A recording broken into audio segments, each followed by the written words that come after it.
come here to chew bubblegum and kick ass. And I'm all out of bubblegum. I have a feeling we're not in Kansas anymore. You ever dance with the devil in the pale light? We all go a little mad sometimes. We came, we saw, we kicked its ass. What I do have are a very particular set of skills. Skills I've acquired over a very long career. Leave the gun. Take the cannoli. Round up the usual suspects. I'm kind of a big deal. Good to beat it, King. We're not worthy. We're not worthy. With great power comes great responsibility.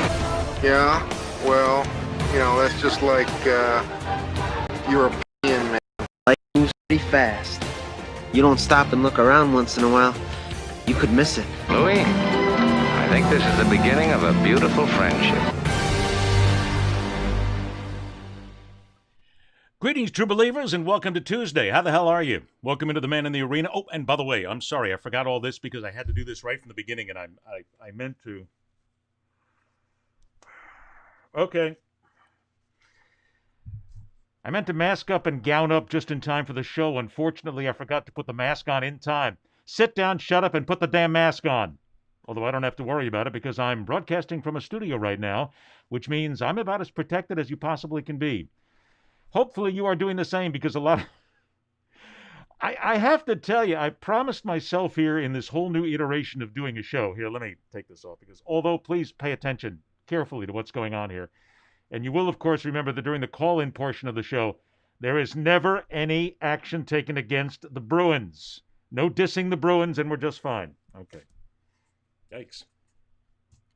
Okay. I do have to tell you that in this new iteration of the show, I promised myself no politics. Okay, I'm holding it in. I'm going to do the best I can. But last night at the dinner hour, watching the evening news, and again, I have told you many, many times, and the smart people understand exactly what I'm saying. ABC, CBS, NBC News, 6:30 at night, Monday through Friday.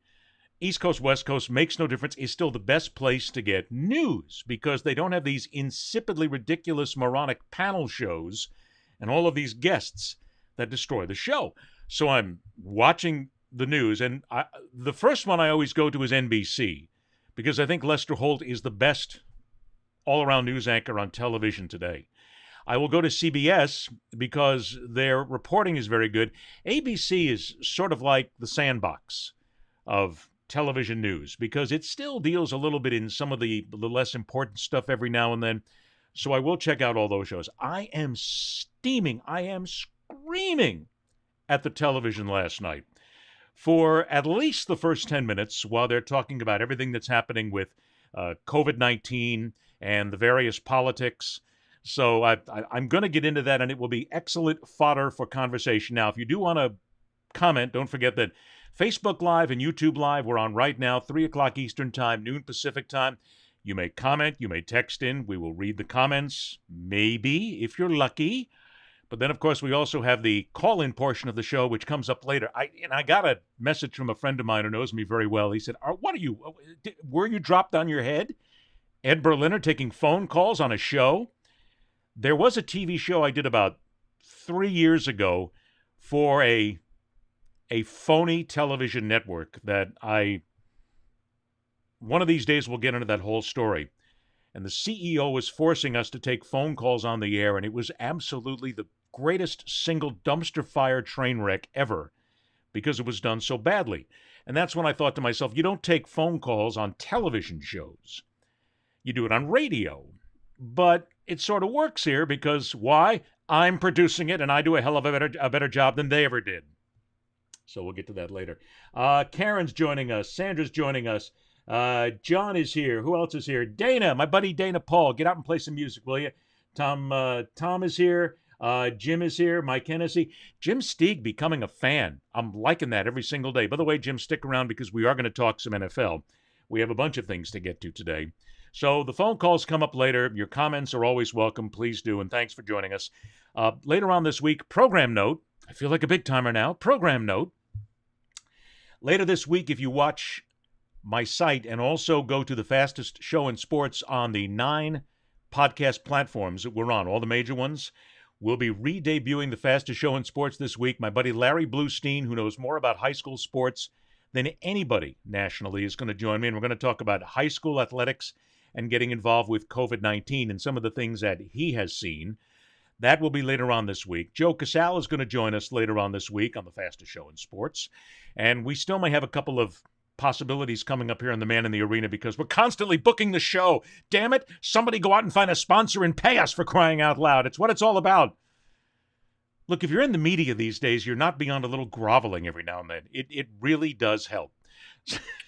So phone calls come up a little bit later on. Let's get started because I know that many of you don't know this, and I know that this is going to come at a major surprise, as a major surprise to everybody. But the breaking news coming out of Washington, D.C. today is that the President of the United States has made a change. In light of what is happening in America today, and in light of what America really needs to truly make this country great every single second of every single day, the President of the United States has, within the last hour, as a matter of fact, made a change. He has now installed one of the most intelligent, thoughtful, well-educated individuals to run the COVID-19 task force. And I don't know about you, but I think once this is all said and done, and once he settles into his new job, everything is going to be right as rain, and America is going to be right back on top again, and we will indeed be the greatest country in the world, thanks in part to the fact that finally, the right guy is running the show. Here's the question. Does Ocean Potion Anti-Aging Sunblock really keep your skin looking young? Megan's got Ocean Potion with new Solaplex UV filter, which blocks the UVB and UVA rays. Jill's going without. Let's see what happens. So, how you doing, Megan? Doing great, Chuck. Well, Jill, have a... Ooh.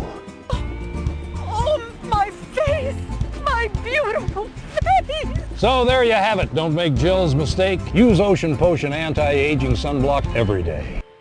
If you visit the website for the U.S. Center for Disease Control, you will find our national plan to survive a zombie apocalypse.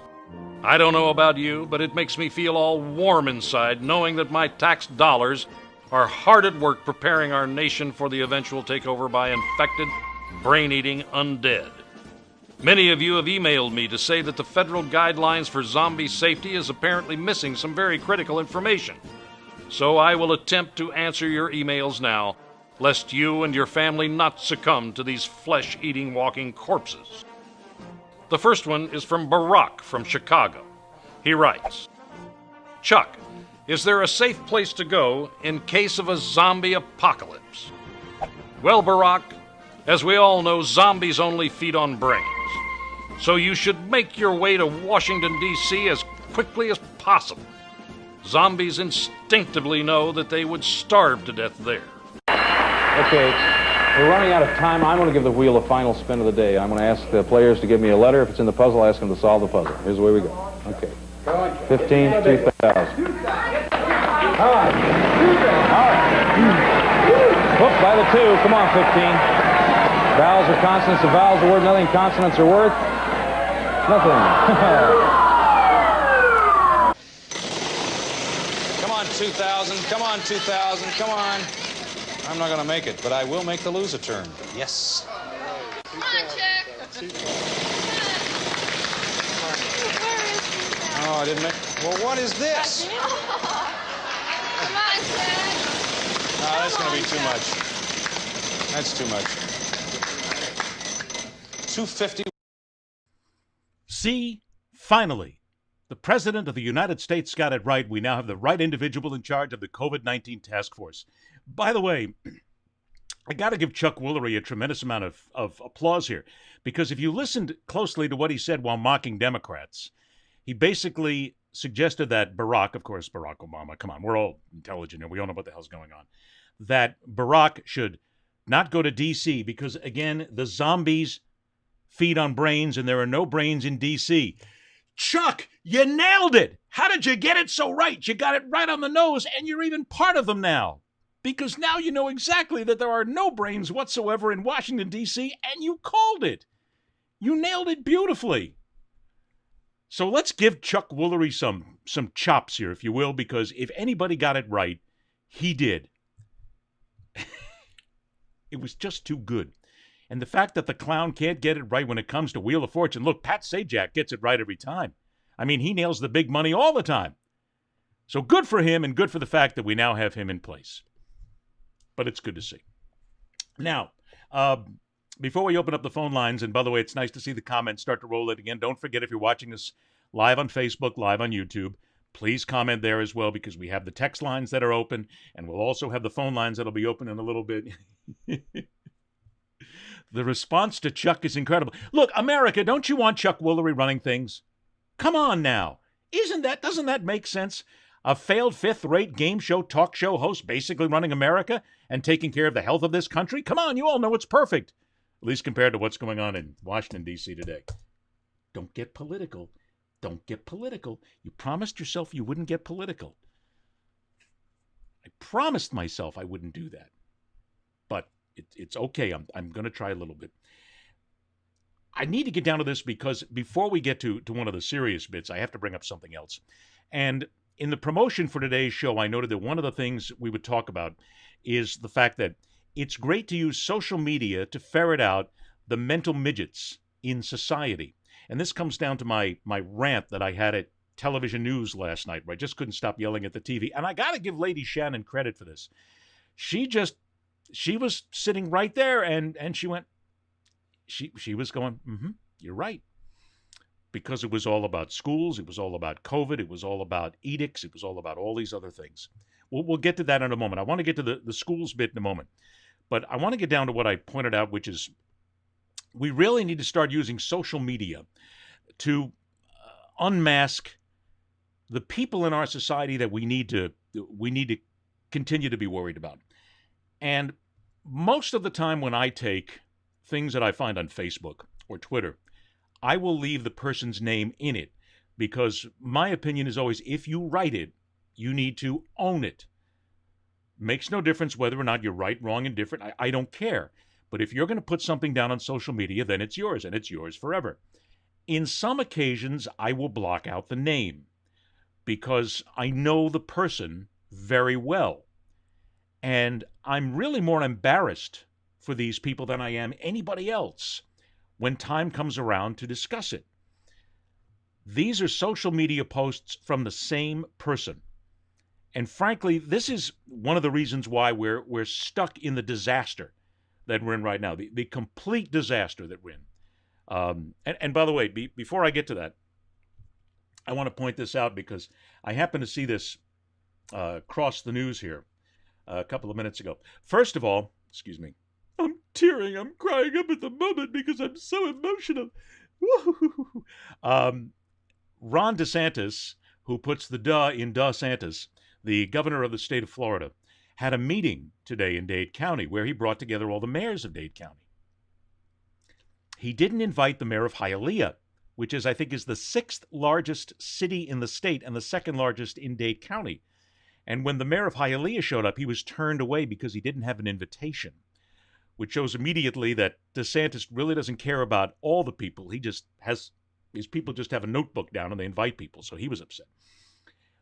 A few minutes after that happened, this came through, and this is, it doesn't have a time on it, but ladies and gentlemen, boys and girls, let's congratulate the people of Miami-Dade County. Yes, indeed. Let's give you all a big round of applause right now because, hey, you're number one in dying, or at least the possibility of dying. Holy crap in the morning. This is what we've come to. Here it is. With more than 2,000 patients hospitalized, this is a CNN report. Ooh, that's right, it's CNN. It's a lot better than any of the other crap that's out there right now, and they're a lot more trustworthy, and I can attest to that. With more than 2,000 patients hospitalized and hundreds in intensive care units. Quote, Miami is now the epicenter of the pandemic, unquote, one infectious disease expert said, comparing the South Florida metropolitan area to the city where the pandemic originated. Quote, what we were seeing in Wuhan 6 months ago, 5 months ago, now we are there, unquote. Lillian Abbo with the Jackson Health System said during a news conference hosted Monday by the Miami-Dade County Mayor. Miami, you're number one. with a vaccinated bullet, if you will. Why? Because you're stupid. I mean, look, I get it, and people are going to be upset about that because you shouldn't call people stupid. But if you have it all sitting in front of you and you have the knowledge of knowing what's actually going on in the country, and you still choose a dangerous path for you and everybody else, what else? I mean, look, somebody please text me, give me an idea. Unintelligent? Sure. Not intelligent? Sure. Ignorant? Absolutely. Mindless? Brainless? Knucklehead? Figure out a word, but help me come up with a better word than stupid. And again, I'm trying to be I'm trying to be right on the nose when it comes to this because I don't want to leave any doubt of exactly what we're talking about. So that brings us back to this social media that I had. And it's a friend of mine. I know him. I've spoken to him. And I didn't answer his posts back because I don't want to get involved in the pissing contest. But this is part of the problem that we're facing now in America. This is a Facebook quote, or a Facebook post from my friend. With regard to King Gavin Newsom's latest edict towards reclosing California, Gavin Newsom, the governor of California, wait, I was told that mask mandates almost a month old in California are magic. ... I was told mask mandates would allow us to reopen, not reclose. ... I was told this was just to flatten the curve. I was told we would have 25 million infections in the first 8 weeks of this nightmare. I was told there was no turning back now. We are all a bunch of suckers. Now, do me a favor, and whether you're listening on the podcast, whether you're watching on the broadcast, whether you're watching on the tape portion of the broadcast, take all that in for a moment. Because it's all bullshit. Because as America entered into the COVID-19 era, doctors, epidemiologists, physicians, specialists, the WHO, the CDC, everybody was scrambling. We're trying to find out exactly what's happening. And sure, information changes as you go along. Why? Because you become more intelligent. You become smarter. You have things that happen around you, and the experts then are able to change things. At the time things are said, that's what they meant. But things change as you move along. And the reason these things have changed is because there are more people in America being stupid since this was announced, and since we had zero leadership from anywhere, not just 1600 Pennsylvania Avenue, but from states, companies, and others, that it gets worse. But a lot of these comments are based on, well, we hope that America will listen. Of course, America didn't listen. Now, here's the second one that I want you to see. This is a tweet from the same person. March, stay inside. July, outdoor dining is best. Bullshit. That's not what was said. That's not what was said. March, masks are little help and might harm. July, if you don't wear a mask, you're an evil lawbreaker. Hyperbole and more bullshit. Because that isn't what was said. At the beginning of this, that is not what was said. It wasn't masks are little help and might harm. Look, I didn't hear that from anybody who's intelligent or anybody who is actually a medical doctor. I heard that from quacks. I heard that from people on Fox and OAN and Newsmax and Breitbart and all the rest that are nothing more than Trumpian sycophants who basically want to follow him around and... March, this is just a short time to flatten curve. July, we now control your lives forever. What is this nonsense? We now control... See, this is part of... This individual is dropping into this whole deep state nonsense that all you people are trying to do. And I said this last night, and this is what drove me over the edge last night, was there are people out there screaming that, oh, don't worry about it. And some of the responses on his Facebook page were that, don't worry, by November the 3rd, it'll all magically go away because it's all just a Democratic plot, and it's not a real disease. And I guess real people aren't dying. But anyway, let me get back to this. And the last one, March. Hot weather will save us. That was never a definite. There were people positing that that might happen. However, there were those sitting on the other side of all this argument who were basically part of the whole Republican side of things. And look, I know, I don't want to make this political anymore because I want to have some fun on this show. But we have to at least talk about this and understand this, that that's what they're saying. Don't worry, warm weather will save us. Nobody ever said that it would save us. They said maybe it's a possibility that when the weather gets warm, things might change. But then it was proven wrong. Look, nobody thought cancer was a big deal. All it was a bad cough. Guess what? It kills people. Nobody thought dementia was a big deal. Oh, it's okay. It's nothing more than people just forgetting a few things. Now it kills people. Nobody thought shell shock was a big deal. Now people come back with PTSD and they're cowering in their corners of their living rooms on July the 4th because every single moron out there has got to use the home fireworks, and you're destroying the lives of people with PTSD and my dogs. I made it personal. I had to make it personal. But that's what had me roiled at all this, because as I read this and I started to take it all in, it's all just this nonsensical idiocy, and this guy is a smart guy. And I respect him, and I've known him for a long time. So watching him and hearing him say this and write this, and he's not a Trumper. I'll say this, he is definitely not a Trumper. I'm annoyed with him, I'm disappointed in him, I'm embarrassed by him, and the guy has a huge following of people who think that he's right. He's not. There's nothing in that tweet and in that Facebook post that was correct. Absolutely nothing. It is complete and utter nonsensical, lying, half-wing, half-nut, half-baked bullshit.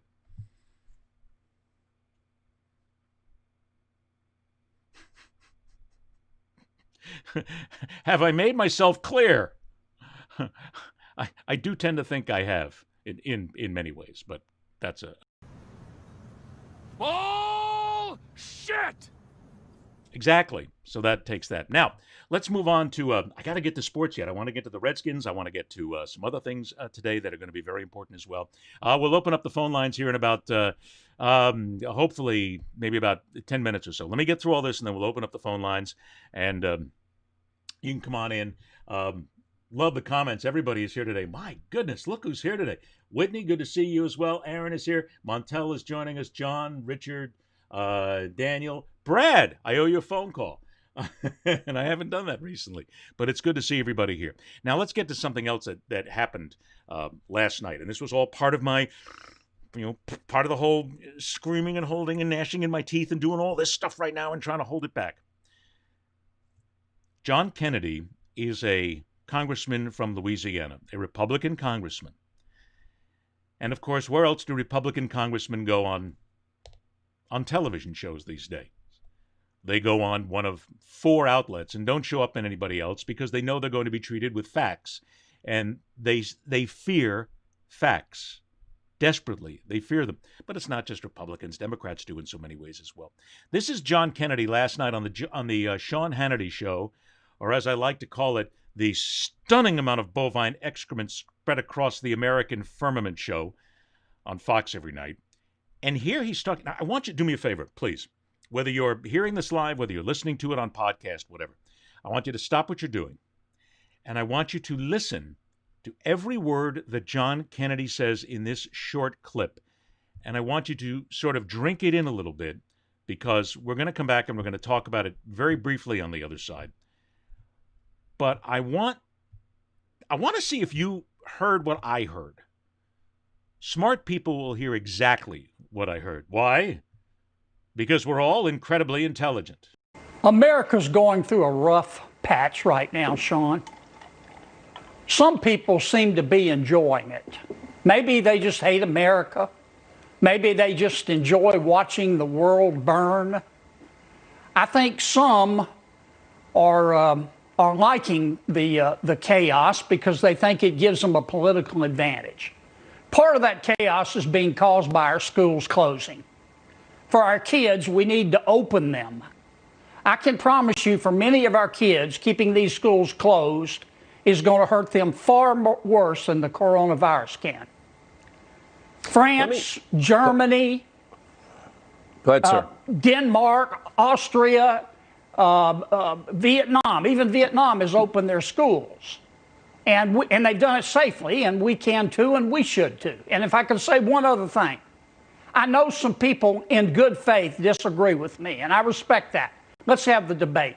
But there are some people who want to keep our schools closed because they think it gives them a political advantage.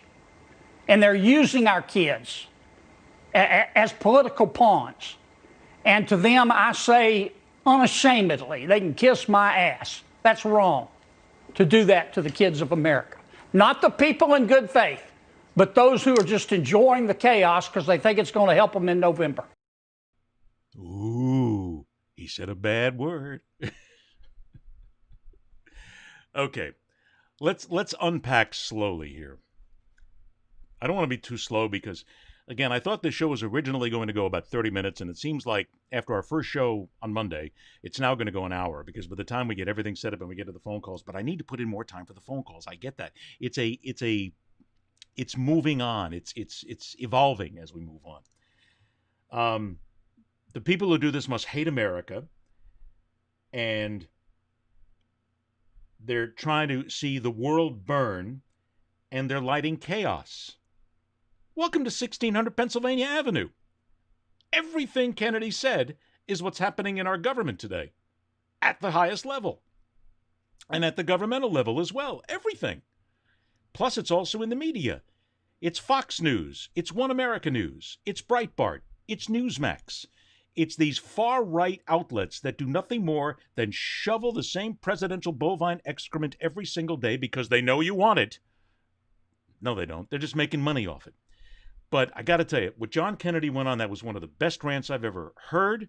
It was hysterical. It was absolute nonsense. And it had no fact based in it whatsoever. And by the way, no one wants to kiss your ass. That would probably be like the old guys on Hollywood Beach who used to show up with black socks and sandals somewhere right around February. Probably the same kind of people, probably the same guys. Matter of fact, Kennedy might be one of those guys who has done that in his past. I'm pretty sure. I could go on, but I don't want to because there's so many other things I want to cover because we have sports to talk about today. We have football to talk about today. And we also have well, here, I want to, let's break the tension, if you will, for a moment. Wow. Okay. Some of the stuff I'm getting in on the text messages right now are frightening, but they're fun. I want to posit this because this comes out to something which I think we need to talk about. Other than COVID-19, one of the greatest discussion points in America today is a debate that I ask you. This is your chance to textually get involved, and also when I open up the phone lines. He keeps teasing it, damn it, and he's not doing it. Tell Berliner to open up the phone lines and shut up. I'm in control, damn it. Here's my question to America.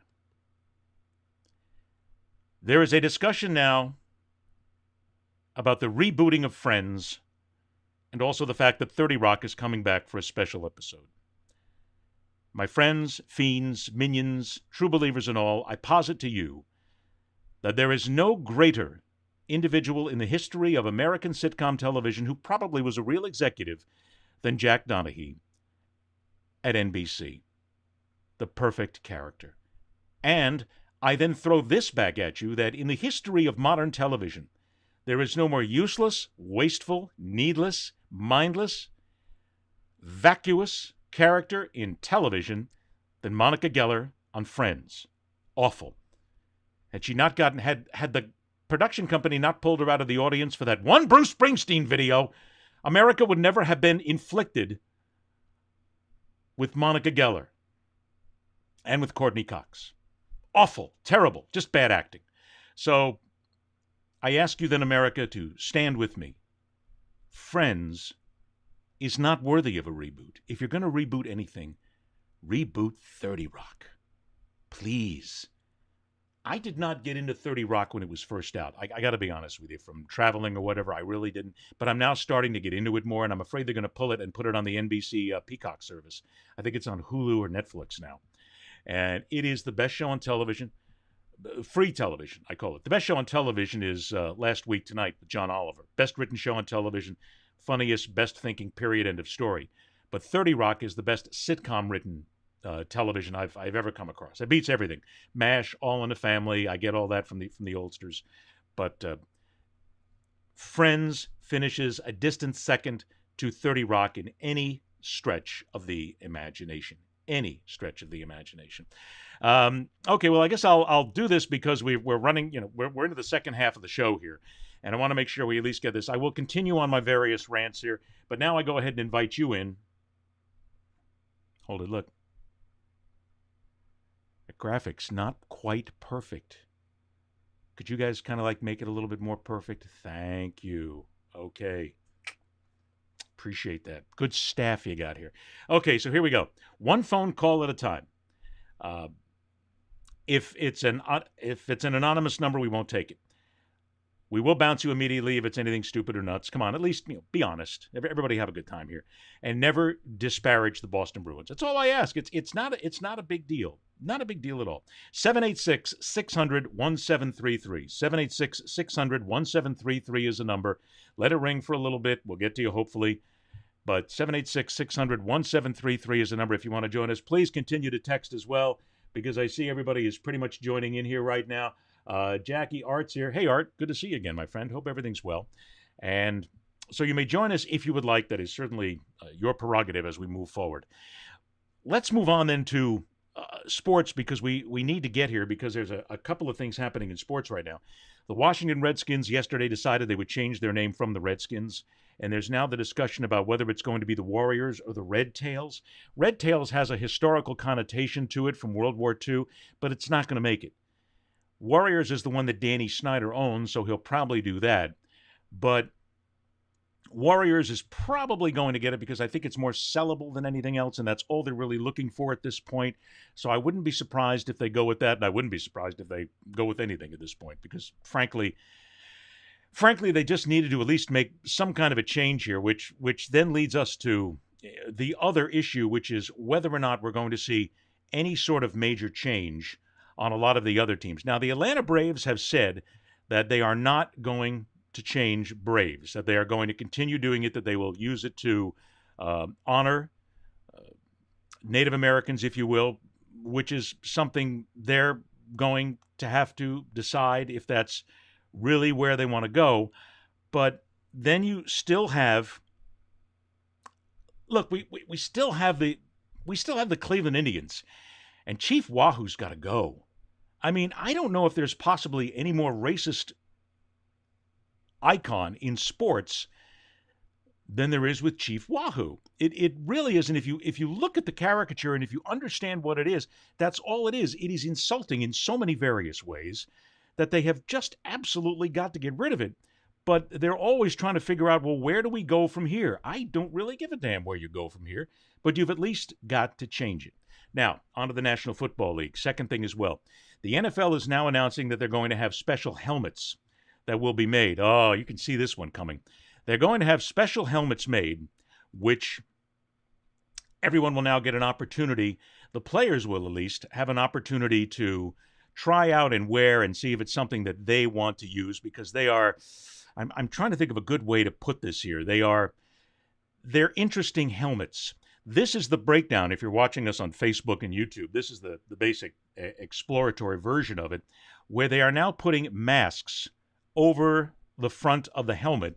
And if you'll see in the lower left there, they're putting filters into the mask so that as it goes onto the cage of the helmet, there will be a mask basically sitting in front of the helmet. However, what I think they're missing in all this is there's still going to be a space between the mouth and the cage itself, so there's still going to be the possibility of ingesting air.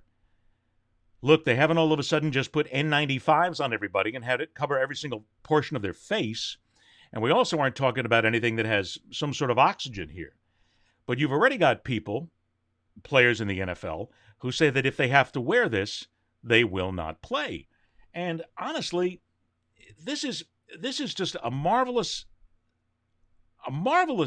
example of how the various sports are just playing a game here with everybody over COVID-19. They're saying that we're going to try and stretch this out as long as we possibly can. Because if we can stretch this out just a little bit further, and if we can keep stretching this out, then maybe we'll get to a point where it's safe.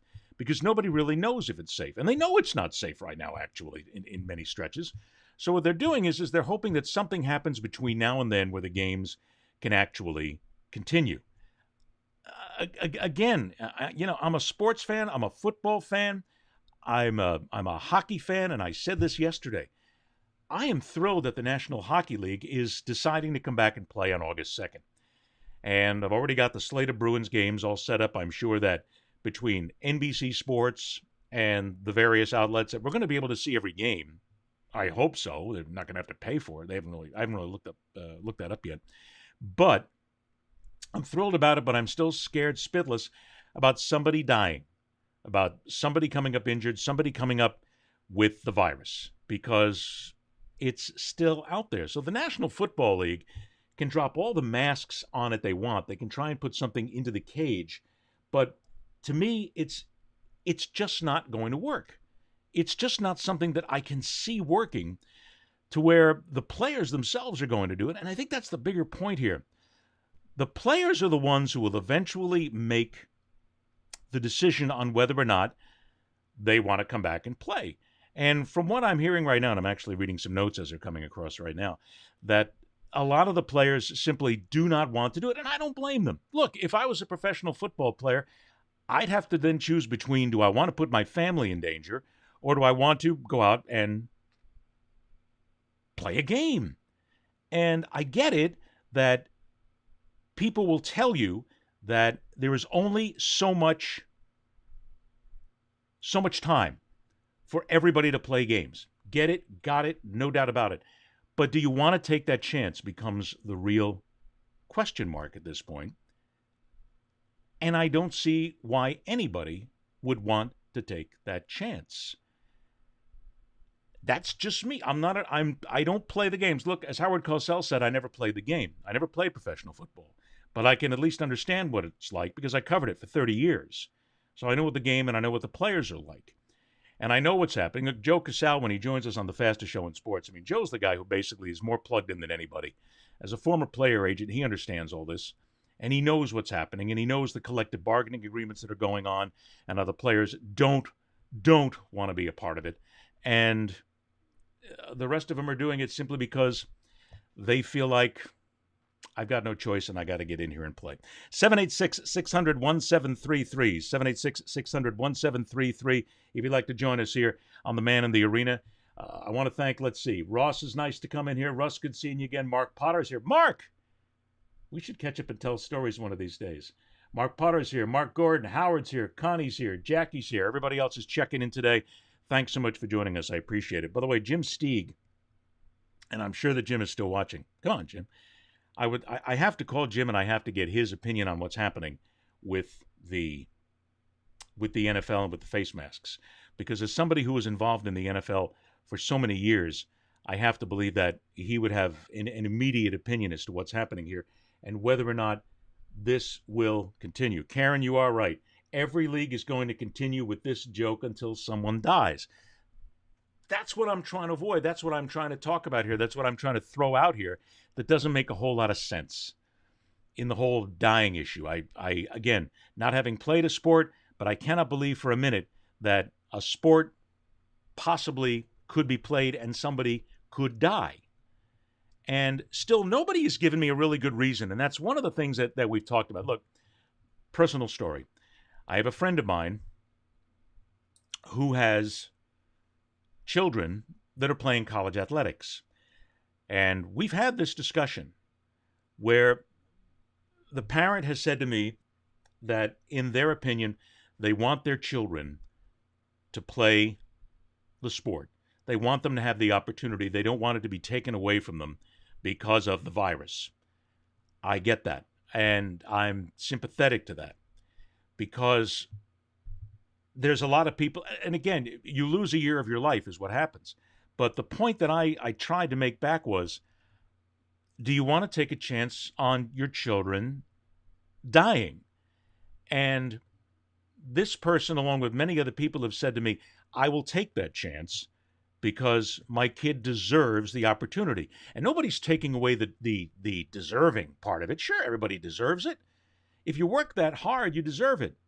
But in the same breath, we've never been here before. So I am very, that's a good way to put this. It concerns me that there are people out there who would not think first about the welfare of their family and think first about sports. And as I had this conversation, Larry Bluestein and I, and again, as I pointed out, Larry is going to be on the fastest show in sports on the podcast later on this week. We were talking about this, how with high school kids, if high schools are shut down and high schools are not playing sports, let's take football, for instance, then a kid comes up who's a blue chip player. His school is not playing. He's going to lose a year. Now, we're going to have to deal with, does that kid get another year to play? If he or she is a senior, do they get special dispensation? Can they come back and play? Would they want to come back and play?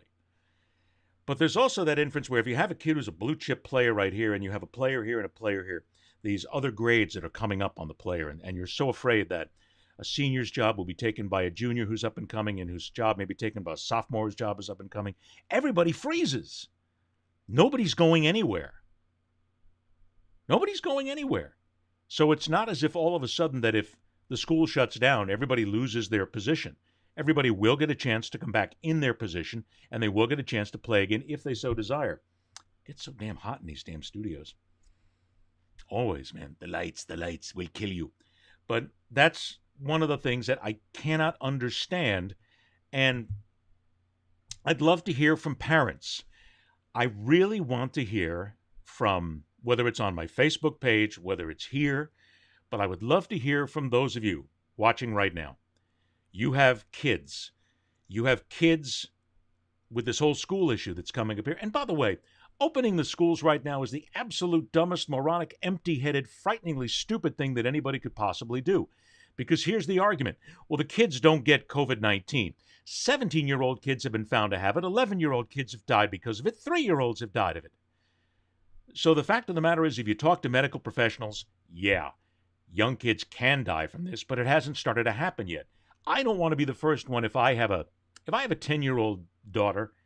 I don't want to be the first one to bring my kid home in a box because we decided to have this grand social experiment about opening up the schools. I don't. But that's why I want to put this to the people out there who are listening and watching right now. The parents. I want to hear from the parents. The people who have kids in grade school, the people who have kids in college, the people who have grandkids in grade school or grandkids in college. Would you send your kid into an atmosphere like that, especially in the state of Florida? Look, the state of Florida right now deserves to have a big wall built around it and basically keep everybody in and everybody out. Then again, I said that 20 years ago and nobody listened to me at that time, which I think would have been a grand idea. Honestly, I think it would have. But Florida is, and I read the bit at the beginning of the show, Florida is now ground zero. We're it. We are the core of the pandemic right now. And that's Monroe County, Dade County, Broward County, Palm Beach County, going right up the line. Especially if you're in Florida right now. Why? No, here's a better question. Why? Why would you put your kid in school? Don't hand me the nonsense about your kid's going to be socially damaged because your kid won't be around kids his or her own age. Stop it. That's nonsense. That's foolishness. You're thinking of yourself because kids are fine. They bounce back. They're resilient. I mean, look, anybody who ever went to private school knows exactly what I'm talking about because most kids at private schools are bussed in or transported in from other areas. They don't really spend a lot of time together anymore. Some schools they do now. But for many years, they didn't. They came from all different areas. Nobody got together after school. And kids did just fine. They grew up in their neighborhoods. They had friends. Everybody moved along. So don't tell me that it's a social issue. And also, don't hand me this nonsense about educational issue. Because there are online learning classes. Now, here's the next thing. If we're going to talk about that, then what has to happen is the government needs to step in and make sure that every child is able to go online and take his or her courses. I see nothing wrong with that. That being the case, because here we are right now. Look, what I'm doing right now is basically could be an educational platform for any kid anywhere. So I want to hear, whether it's today on Facebook, on Twitter, or whatever, I want to hear from those parents, those people who quite frankly are willing to say, yes, I'm okay with having my kid or my grandkid go to school right now with COVID-19. I just want to hear it. Chick Hernandez, Good to talk to you, buddy. Chick, we got to get together. Greg Aiello, good to see you again, my friend. Thanks so much for joining us. Also, Maria's here as well, and Jim is here as well. Thank you very much for joining us. But that's... What is the fear of people talking about this? Why do parents and grandparents fear talking about this? It's as if they're going to be excoriated by others. Why? Why would you want to send your kid to either grade school, to a middle school, to a high school, to a college, knowing what's going on right now? Don't you feel as if that you're being deficient in your job as a parent? See, now, that will piss some people off because they will say, and I've said this many times, I'm not a parent. I was not graced with children. I was graced with dogs. Frankly, I kind of like the dogs better because I know they poop once in the morning, poop once in the evening, and they eat their food, everybody's happy, and we move on. I don't have to worry about it. But not being a parent, I know this is difficult for me to actually speak to. So that's why I am willing to be educated by the people who are part of my Facebook group and other groups as well, because I've done, I think, a very good job of choosing over 4,000 very intelligent people who are good thinkers. But when I read things and hear things from people saying that my kid still goes to school, I'm still going to send my kid, I'm still going to do it, I don't care, I want to take the chance, I'm flabbergasted by that. I dare, I double dog, and as a matter of fact, I'll even go to the triple dog dare if I have to. Any parent out there to tell me why it's a good idea to send your kids to school right now, to open the schools. I want one person, just one, to come up with a logical reason why the schools have to be open, the kids have to go to school, the teachers have to show up, and there's two answers that don't fit in that whole discussion. The first answer is, as I said, that my kid is going to be socially damaged because they won't be around their friends. That doesn't work. Second one is my kid's going to fall behind and we will be basically creating a generation of dumb kids. That doesn't work either, because there's plenty of time to catch up. Your kids aren't going to, if your kid's going to become dumb in 1 year, you got a bigger problem than closing the schools because of COVID-19. You got a much deeper problem. Because kids in first grade will catch up. They'll catch up in second and third grade. There'll be accelerated courses. Kids who are in the first year of high school, they'll catch up in their second year.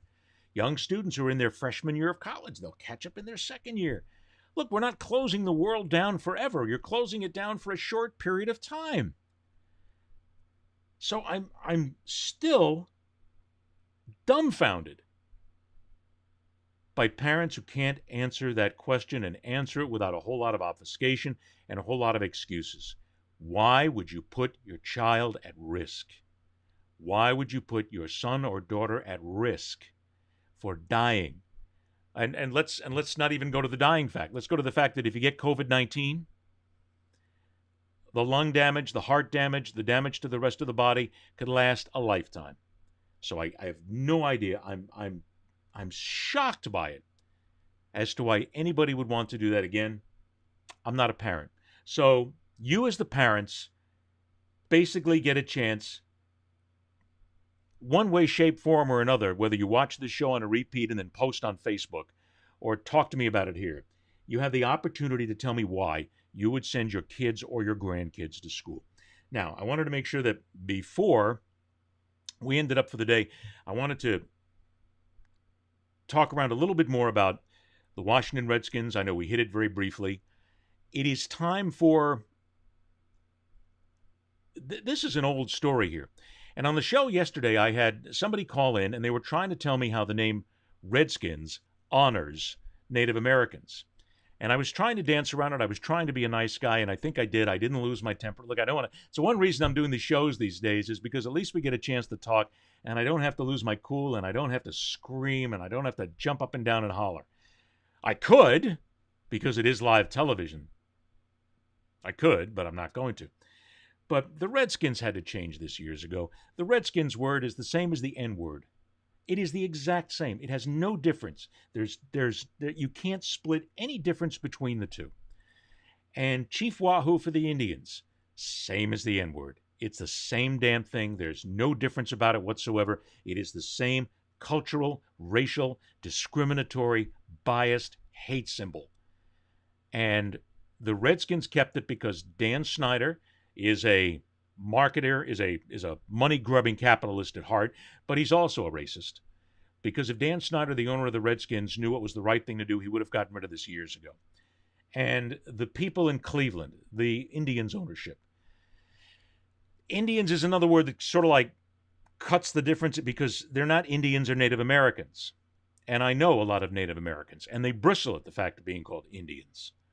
So Indians is one thing, but that damn ridiculous, and I wanted to show it, but for whatever reason I didn't get it loaded today in the show. We didn't have it because I actually have the Chief Wahoo, and I wanted to talk about it a little bit more because I don't know. There are times I don't think that everybody has ever seen Chief Wahoo. It's a frightening 1920s, 1930s racist caricature of a Native American, and that's got to go as well. The Braves are something, and it's funny, where the Braves come into this, I'm not sure I'm waffling on that, because brave can mean a million things. Braves, brave people. But of course, the Braves connotation is that of Native Americans. The tomahawk chop has got to go. It really does. It's got to go. And there are other things with the whole tomahawk itself. It's time for that to be retired. And the people who scream, Ed, you're just a screaming liberal, which means the first person who says that to me doesn't know me, because I've never been a Democrat in my life. I've never been a liberal in my life. They just don't know me well enough to actually understand that I have a mind of my own and I'm able to look around at all parts of an argument. But it's just a matter of looking at it and saying, this is what it is. We have to understand it for what it is. We then have to make the conscious decision that it's wrong. Don't know where the hell that came from. But we can get into that other days. Please comment on the Facebook page. Please comment on the YouTube page for those of you who watch this later on. Don't forget the show is also up, as a matter of fact, on all the main podcast platforms. So you can catch it. I'm losing my voice today. I've been on the phone all damn day long, and I totally and completely have lost a good part of my voice today.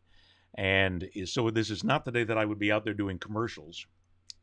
But a reminder again that it's on all the podcast platforms. But do me this favor, and we will come back here in subsequent days. And I do not want to urge, I want to demand that the parents and the grandparents out there tell us all why you would send your kids to school at this dangerous time. Look, I'm afraid to take my dogs out for a walk at this point. With everything that goes on, I don't want my dogs getting sick.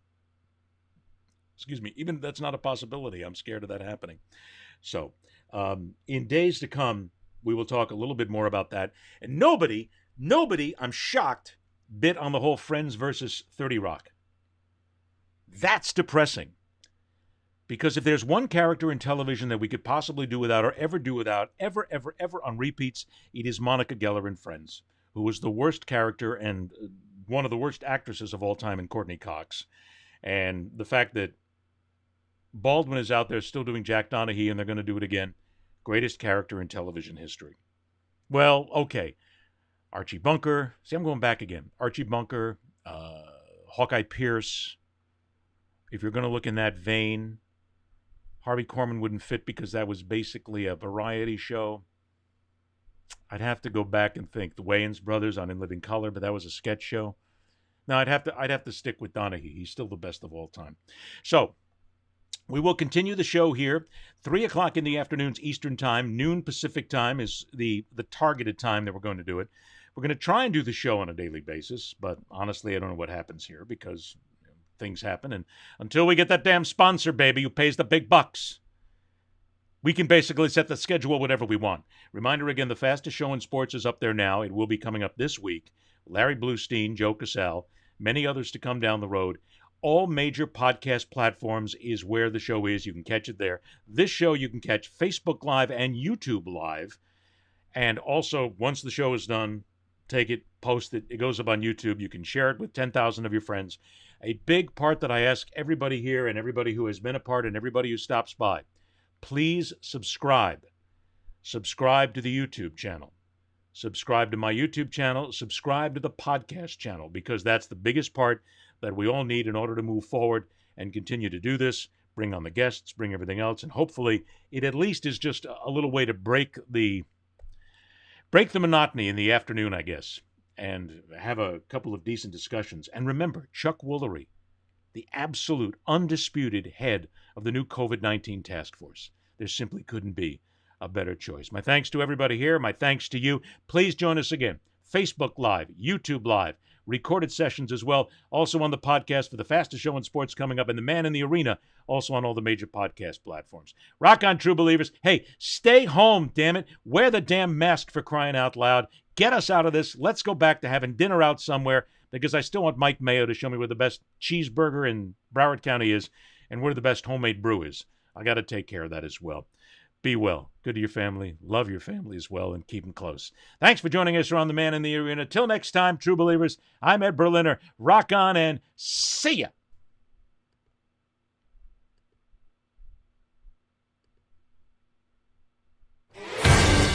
Be sure to stay connected on social media with questions, comments, conundrums, you name it. It's at Berliner Speaks on Twitter, Facebook, and on Instagram. A great place to talk business and learn a lot more about what we do is simply check us out on LinkedIn. Just go there and search out Ed Berliner. A reminder that every single episode of The Man in the Arena is uploaded to YouTube. Just go to welcometothearena.com, or if you're on YouTube, search out Ed Berliner Media. If you would prefer to listen to The Man in the Arena, every episode is available for download on all the major audio podcast platforms.